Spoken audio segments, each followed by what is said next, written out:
Welcome to our channel. இன்றைக்கி நம்ம வண்ணத்து பூச்சிகள் பற்றி தான் பார்க்க போகிறோம்.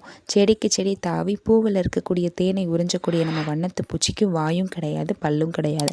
அப்புறம் எப்படிங்க பூவிலேருந்து தேனை உறிஞ்சி எடுக்குது, எப்படிங்க உயிர் வாழுது அப்படின்னா, பூக்களில் இருக்கக்கூடிய தேனை உறிஞ்சிறதுக்கே ஸ்ட்ரா போன்ற உறிஞ்சுக்குழல் அதுக்கு இருக்குது.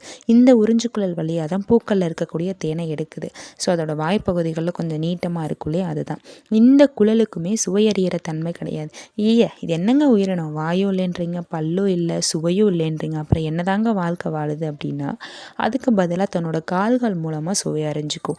ஒரு இலைக்கு மேலே உட்காரும் போதே தன்னோட கால்களை பயன்படுத்தி அந்த இலை தரமானதா தரம் இல்லையா, அந்த இலை சுவையானதா இல்லையா அப்படின்றத தெரிஞ்சுக்கும். ஸோ அந்த இலை சுவையானதாக இருந்தால் மட்டும்தான் அந்த இலையை சாப்பிடும், இல்லைன்னா சாப்பிடாது.